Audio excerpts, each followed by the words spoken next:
Hi friends, welcome back to it's my flavour channel. ఈరోజు village స్టైల్లో నాటుకోడి curry చేయడం చూద్దాము. ఫస్ట్ నాటుకోడి కర్రీ చేయడానికి కేజీ చికెన్ తీసుకున్నాము. ఇంగ్రీడియంట్స్: పసుపు, ఉప్పు, ధనియాల పొడి, గరం మసాలా, ఆయిల్, ఫ్రెష్గా దంచి పెట్టుకున్న అల్లం పేస్ట్, కారము, 2 టమాటోస్, 2 ఆనియన్స్ కట్ చేసి పెట్టుకున్నాము, 2 రెమ్మల కరివేపాకు, 2 పచ్చిమిరపకాయలు కట్ చేసి పెట్టుకున్నాము. మసాలా కోసము 1 ఆనియన్ కాల్చి పెట్టుకున్నాము, కొంచెం కొబ్బరి, కొంచెం పల్లీలు, 2 పచ్చిమిరపకాయలు. ఇది పేస్ట్ చేసుకుందాము. ఇలా స్టవ్ వెలిగించుకొని ఒక బాండీ పెట్టుకుందాం. బాండీ వేడెక్కింది. 1 కప్ ఆయిల్ వేసుకుందాం.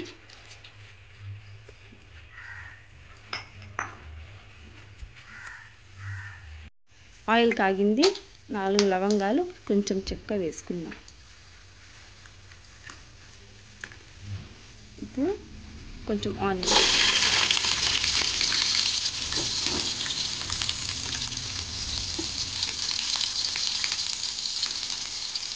కట్ చేసి పెట్టుకున్న 2 పచ్చిమిరపకాయలు,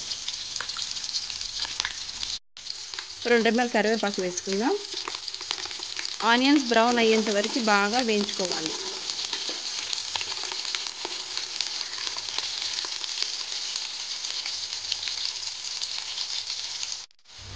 ఆనియన్స్ బాగా వేగాయి. 1/2 స్పూన్ పసుపు వేసుకుందాం, 1 స్పూన్ ఉప్పు, 2 స్పూన్స్ అల్లం పేస్ట్ వేసుకుందాం. అల్లం పేస్ట్ పచ్చి వాసన రాకుండా బాగా వేయించుకోవాలి. అల్లం పేస్ట్ బాగా వేగింది. ఇప్పుడు 2 టమాటోస్ యాడ్ చేసుకొని బాగా వేయించుకోవాలి. 10 నిమిషాలు టమాటాలు మూత పెట్టి మగ్గించుకుందాం.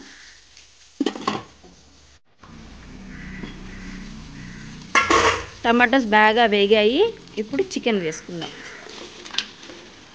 బాగా మిక్స్ చేసుకోవాలి. చికెన్ బాగా కలుపుకొని 10 నిమిషాలు మూత పెట్టుకొని ఉడికించుకోవాలి.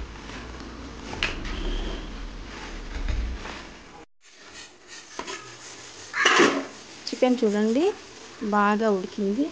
ఇప్పుడు ఒక చిన్న స్పూన్తో 3 స్పూన్స్ కారం వేసుకుందాం.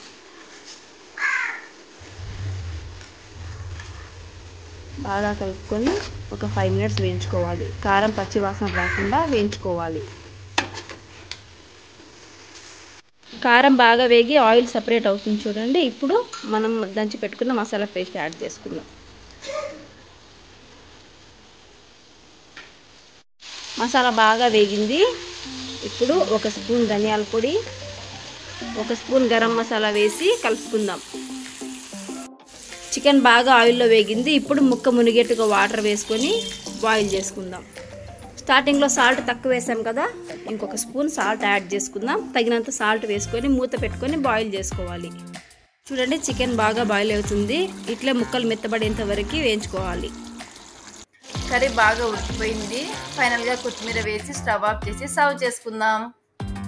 వేడి వేడి నాటుకోడి కర్రీ రెడీ. మీ ఇంట్లో కూడా ట్రై చేయండి ఫ్రెండ్స్. ఈ వీడియో నచ్చితే లైక్ చేయండి, షేర్ చేయండి, సబ్స్క్రైబ్ చేయండి.